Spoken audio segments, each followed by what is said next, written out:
Hi students, how are you? Mais uma aula gravada, né? Keep going.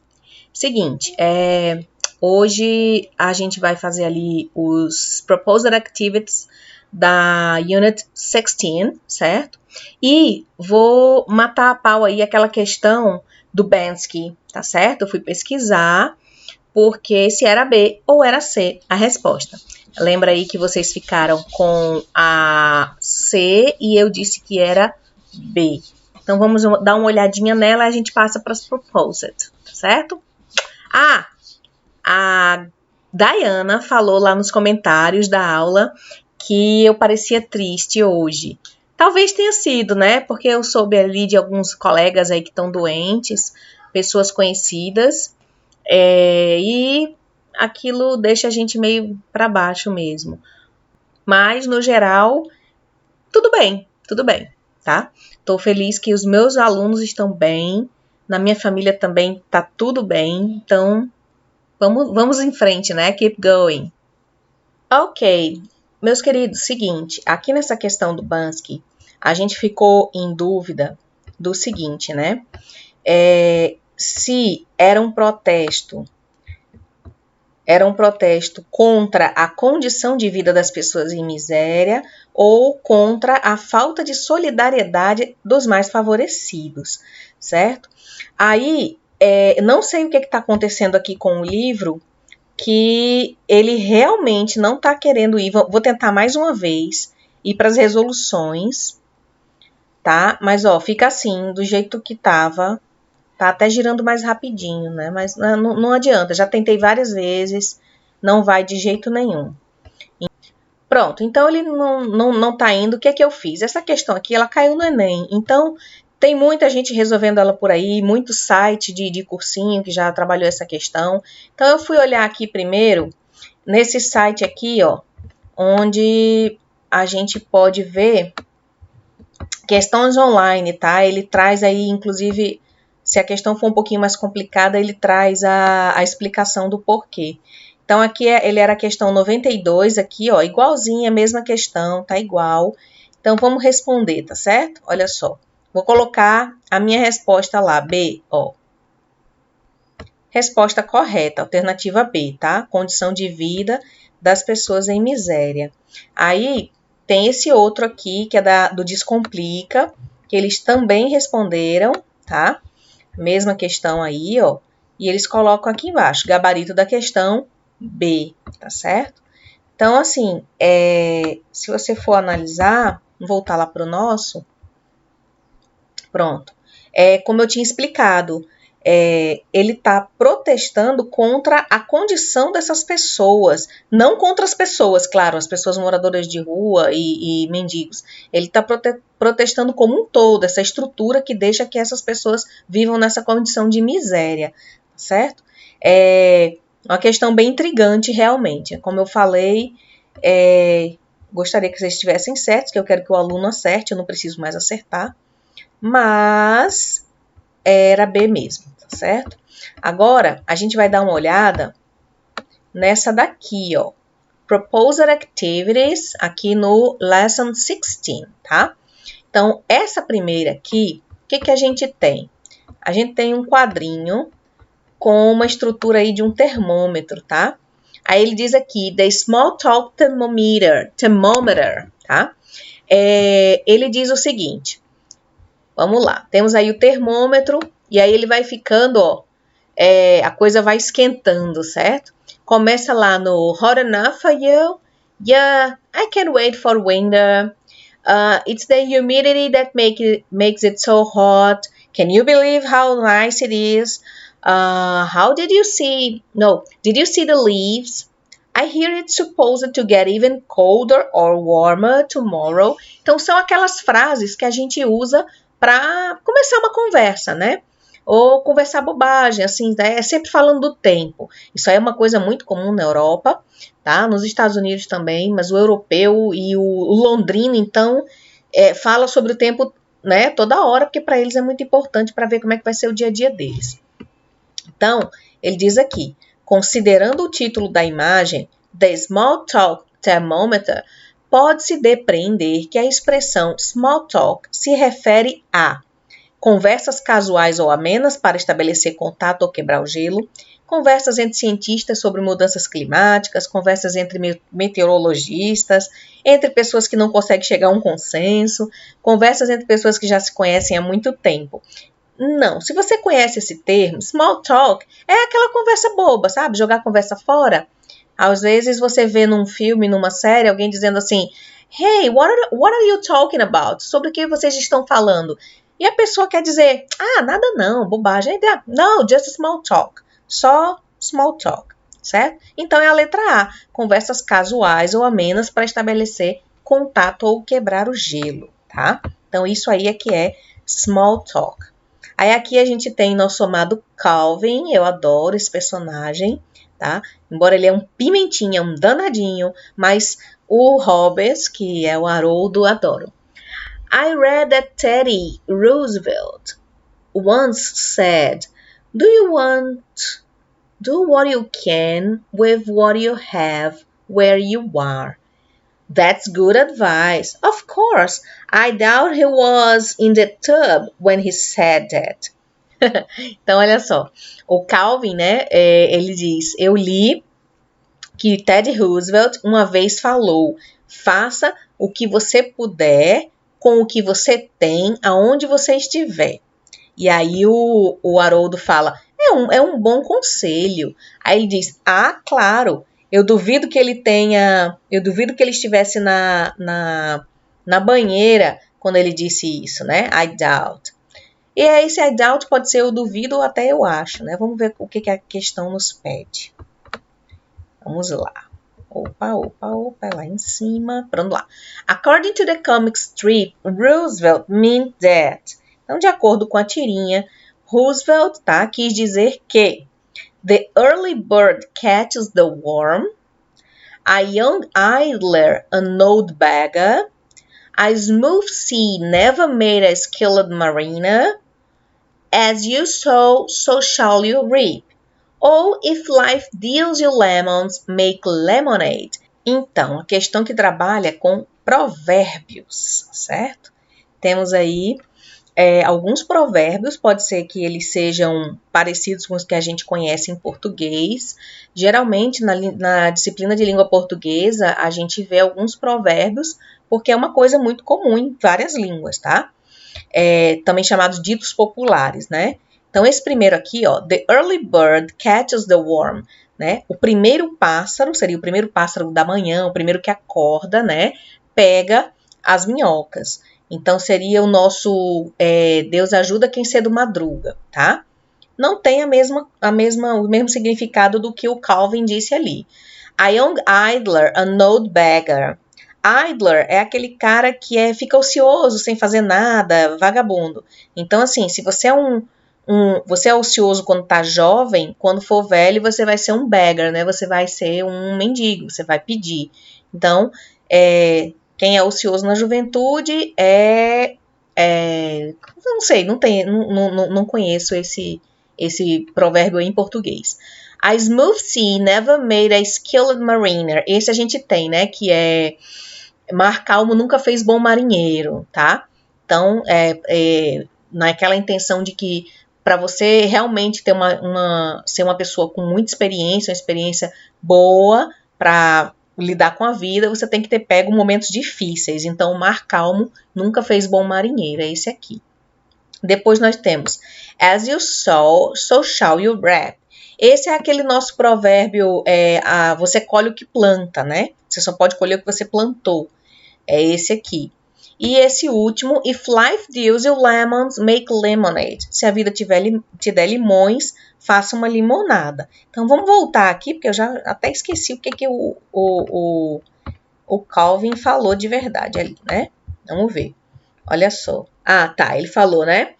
Faça o que você puder, com o que você tem, onde você estiver. Então, só pode ser se a vida te der limões, faça uma limonada. Se vocês não concordarem, que eu não tô com as respostas aqui, se vocês não concordarem é só falar, tá? É bom que cria aí um diálogo entre a gente lá no Google Classroom, certo? Mas para mim tá mais para esse aqui, né? Se a vida te der limões, faça limonada. Faça o que você puder, onde você estiver, na hora que der, certo?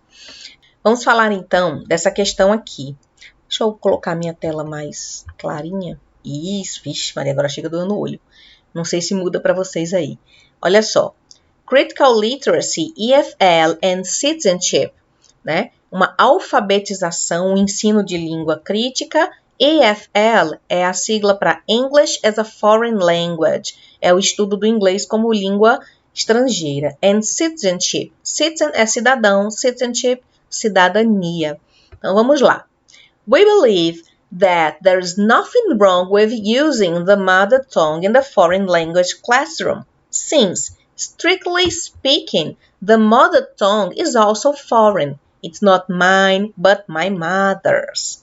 Ele começa aí dizendo, é uma discussão sobre ensino de língua estrangeira, tá? Aliás, que muito concerne a minha pessoa. Ele diz assim, nós acreditamos que não há nada errado em usar a língua materna nas salas de língua estrangeira, né, nas aulas de língua estrangeira, uma vez que, estritamente na parte da fala, a língua materna também é estrangeira, né? Ela não é minha, mas da minha mãe, a língua materna, a língua do meu país, né? Ele quer dizer. It was therefore foreign as I first learned it, and while I was learning to use its interpretative procedures. Ela diz, né? Ela sempre foi estrangeira no momento em que eu aprendi e enquanto estava aprendendo seus procedimentos interpretativos. When using critical literacy in the teaching of foreign languages, we assume that a great part of the discussions proposed in the FL class may happen in the mother tongue. Então, ele está dizendo aí, né? Quando estamos propondo uma alfabetização crítica, alfabetização porque a pessoa, quando vai aprender uma língua materna, ela está se alfabetizando de novo, né? Então, quando propomos esse ensino crítico, tá, da língua estrangeira, nós assumimos que grande parte das discussões propostas na língua estrangeira vai acontecer na língua materna desses alunos, como a gente faz nas nossas aulas. Such discussions will bring meaning to the classroom, moving away from the notion that only simple ideas can be dealt with the FL lessons because of the students' lack of proficiency to produce deeper meanings in the thoughts in the FL. Então, ele diz o seguinte, essas discussões trazem significado para as aulas, deixam as aulas mais legais, né? Você não está tratando só de bobagenzinhas.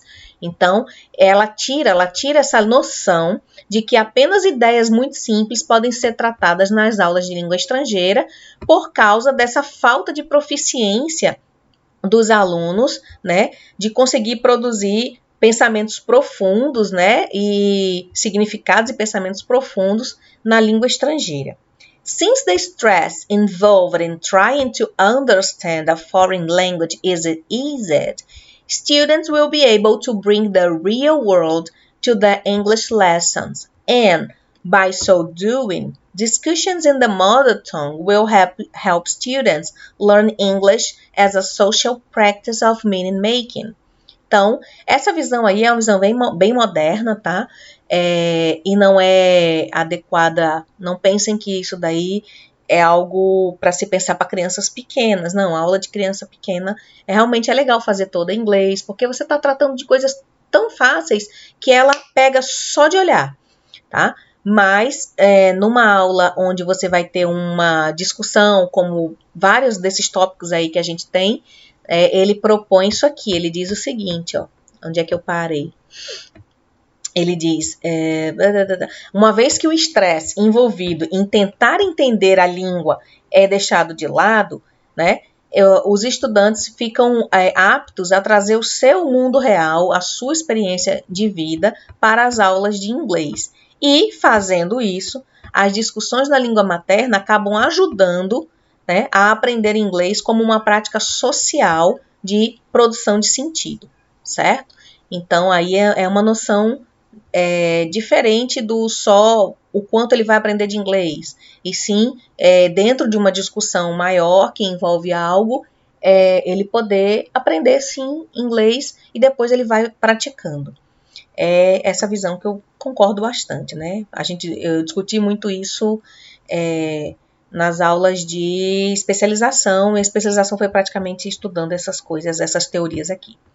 Number 3. Another way of wording there is nothing wrong is. Uau!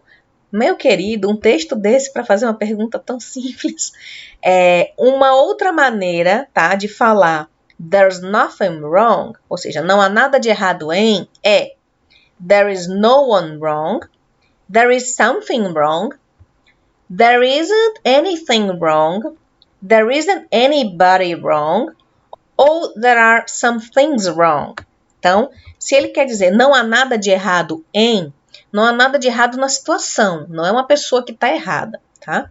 Então, there's no one wrong seria não há ninguém errado, não tem nada a ver com isso aqui. Nothing está falando de um assunto e não de uma pessoa, tá? There is something wrong está negando, aqui ele está dizendo que não há nada de errado. Tá? É aquela coisa, não pode fazer no dupla negativa. Como nothing já tem valor negativo, ele não precisou fazer uma negativa aqui com is. Mas essa frase tem um sentido negativo, tá? E essa daqui tem sentido positivo. There is something wrong. Existe algo errado. Ela não é a mesma coisa disso aqui. There isn't anything wrong. Pode ser, né? Não? Pode ser. Não há nada errado. There isn't anybody wrong. Anybody é para pessoas. Não dá para colocar no sentido de coisas, de assuntos. There are some things wrong. Existem algumas coisas erradas. Não, né, gente? Ele está dizendo que não há nada de errado. Então, a gente vai de C. There isn't anything wrong. Certo? Pois é. Ele não fez nada de interpretação do texto. Choquei. Textos para a questão 4, tá? Então, textos para a questão 4. Mas só tem um texto, né? Vamos lá. Questão 4. A tall order. The sky isn't the limit for an architect building the world's first invisible skyscraper. Skyscraper é o que a gente chama de arranha-céu. Então, ele está dizendo que o céu não é o limite para um arquiteto construir o primeiro arranha-céu invisível. Uau! Tem um negócio meio Harry Potter aqui. Vamos lá. Charles Wee, one of the world's leading high-rise architects, has a confession to make. Então, esse rapaz aqui, tá? O Charles Wee, ele é um dos arquitetos aí que gostam de fazer coisas muito altas. Ele tem uma confissão a fazer. He's bored with skyscrapers. Ele já está fed up of. Ele está cansado aí de arranha-céus. After designing more than 30, most of which punctuate the skylines of rapidly expanding Asian cities, he has struck upon a novel concept, the first invisible skyscraper. Então, depois de já ter construído mais de 30, muitos deles que pontuam aí o skyline. Skyline é... como é que eu posso explicar? Talvez vocês até já saibam, né? Quando você tira uma foto de uma cidade e aparece aquela linha de edifícios fazendo ali o horizonte, é o skyline, tá? Então, pontuam aí o skyline dessas cidades asiáticas, né, que estão rapidamente em expansão. Ele tá aí com um novo conceito. Ele quer fazer o primeiro invisível aí.